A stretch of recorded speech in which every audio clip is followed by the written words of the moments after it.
talker, he doesn't do anything. Well, recently, since he's come back from winter break, I don't know what happened to him, I don't know what's going on, but he's like completely flipped the script. He's started doing all his work. His second grade and first grade teachers are freaking out that I said he's turning in all his homework. And so he's actually putting forth a really big effort to do well and to study and to just improve his own scores. And like I said, I don't know what happened over break, what's going on, but it's great.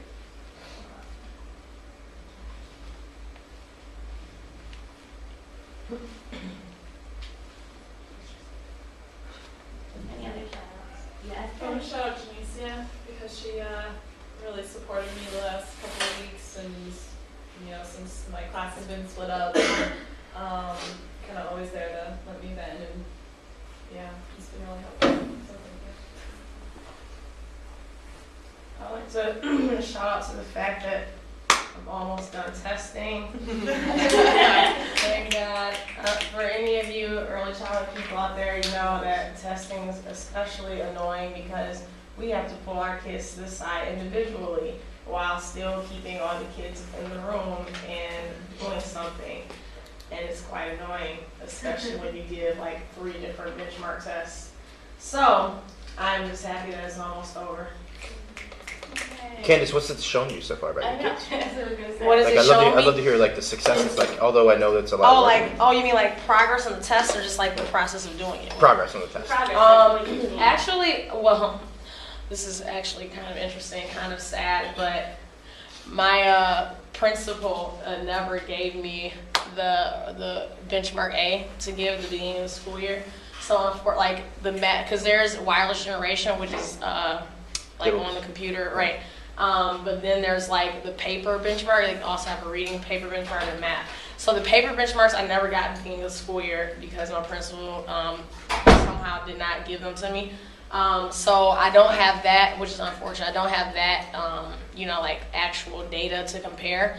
But just from, I did give wireless generation at the beginning of the school year, and I'm definitely seeing a lot of progress there. And even with like the math, even though I didn't have that to originally give them, knowing just kind of myself where they started, there's been really good progress. So I mean, overall, I'm very pleased.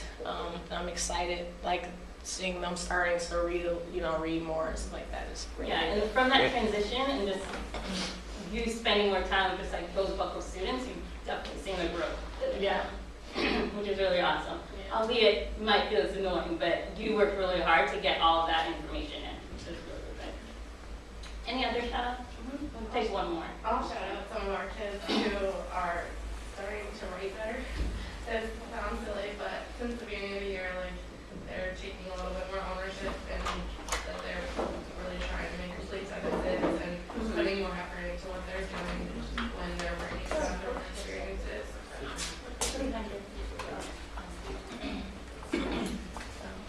That's awesome. So you're seeing changes in just like writing, just like your writing is increasing across continent kids. Now you're teaching. Yay. That's awesome.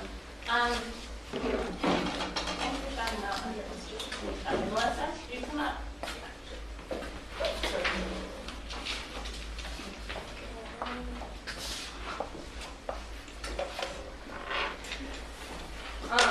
Okay, so this is a quick word study that I use with my 4th graders and Paul uses with his 4th graders at his school.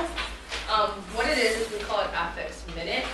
So kids studying roots, suffixes, root words, suffixes, and prefixes.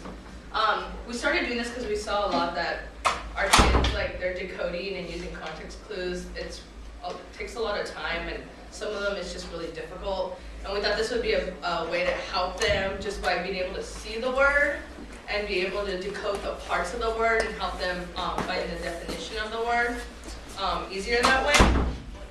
And so what this is it takes about 5 minutes to do. Kids do it every day. We change it up between suffixes, roots, and prefixes. So what the kids do is they get a sheet of paper. Paul does 11, my kids do 20. So this is a suffix sheet. The kids get this sheet. They have all the suffixes on this side and their meanings, their examples on this side, and at the end is the meaning. So they go across student gets this and they get to study it. They study it for about 30 seconds. After you say time, they do is they fold back the meanings. And they get 1 minute to try to write down as many of the meanings that they remember. Time goes up, they go straight into silent study mode for another 30 seconds. They can unfold their paper and start studying again. 30 seconds goes up, fold it again, second try. Again, 1 minute, they try to see if they can get which ones they still remember and which ones they can add on. Time goes off, unfold it, study, last time. So, what is so great about this is, I don't know if Paul tracks the kids in this, but what I emphasize on this is like, it's not about mastery in my class, it's not just about memorizing, but it's about improving and building on what you know. So my kids keep all their sheets, and what's great is that just in 3 tries, just in a matter of like 3 minutes, the kids see themselves improve. Because I'll have kids who on their first try, they will have studied and sat there and be like, okay, I'm trying to memorize this, but they get to that first try and have kids who are just like tapping pencils and be like, I can't remember anything, but by their 3rd try, they have almost every single one filled out. And it's really nice because you get to see them like kind of freaking out. My kids do silent cheers, so by the end of the 3rd try, they're all like going crazy. But what's also nice is that I was telling Janicia that the other day I teach 4th grade, I teach all subjects. Well, in science the other day, my kids were doing invertebrates, and so I was like asking them, well, what do you think an invertebrate is? Like, we know like vertebrate means backbone, and like one kid was like, well, I know in means not or without, so maybe it's something without a backbone. And I was like freaking out on the inside because like, yes, you remember her prefixes. And so a couple of times that's happened, and they're really starting to remember, well, I know this part of the word means that, and they like really get excited about knowing that a word means, a prefix means something, or a suffix means something that they can explain. And it's kind of turned into this little competition in my classroom about kids being like, I know this part and I know that part. But I can see how this is helping my classroom. Like I said, it takes 5 minutes every day. That's it. It's if you get your kids on to the schedule, it's 5 minutes I think comes in handy. Questions? And then I have like additional copies if you want to take some and use them with your kids. And also, if you want the whole set, I can email it to you. I'm also thinking of the whole set. And then for like the lower grades, I've seen it work with just like sight words. One thing coming up there, what she does is she has the sight words in like the front of her door, and sometimes her kids just like they go over there and when they're lining up, they're rehearsing the sight words also. Okay. Next we also, well, before we go into that, since a lot more of our second years are coming in, I wanted to give a shout out to Jeff, Barbara, Karina, and Jamie for being nominated for the VID00001 Award and actually just like going forward with the nominations. They weren't chosen from our group, which I was like, what?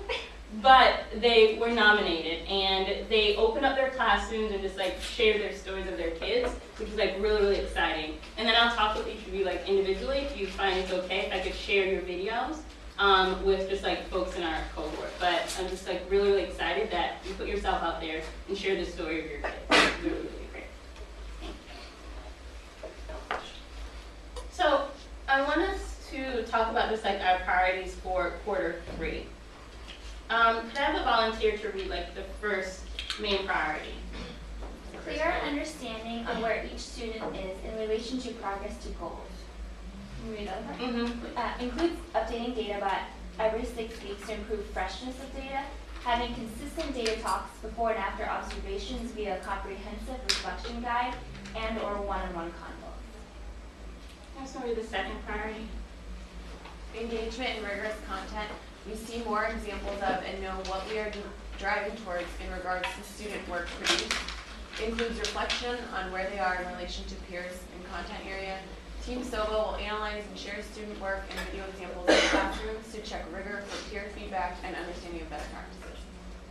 So I felt that these should be our priorities for Q3 based on like trends that I've seen in our classrooms and also just like feedback from our teammates. In terms of us really wanting to get really, really clear on where are our kids? What evidence do we have from our classrooms that our kids are moving and moving towards their goals?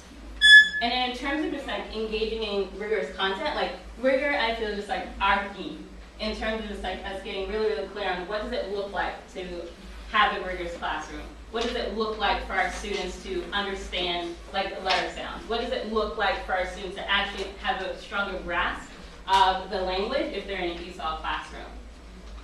And so driving forward in Q3, I want us to have not only more conversations about it like during PS, but maybe also more times for us to meet and talk with a group and share our own examples from our classrooms, share examples of just like our Suleiman winners or other classrooms from our schools and across the city and state where we're seeing those concrete examples of what are we driving towards. With our cohort, and I feel this is also on me in terms of just like our consistency of actually sharing like where our kids are. Within our group, there's maybe about 5 or 6 folks who are just like consistently, bam, I did a test, here's the update for it. But what I want us all to get clear on is just like, where are our kids? What evidence do we have that our kids met our objectives? And then me actually just like making that a point of our conversations during our debriefs. So I feel we do tend to talk about rigor. We do tend to talk about just like, all right, how are you managing your kids? But overall having that whole conversation of just like, wasn't saying the data where your kids are. Wasn't saying just like the work that your students produce, that they're actually understanding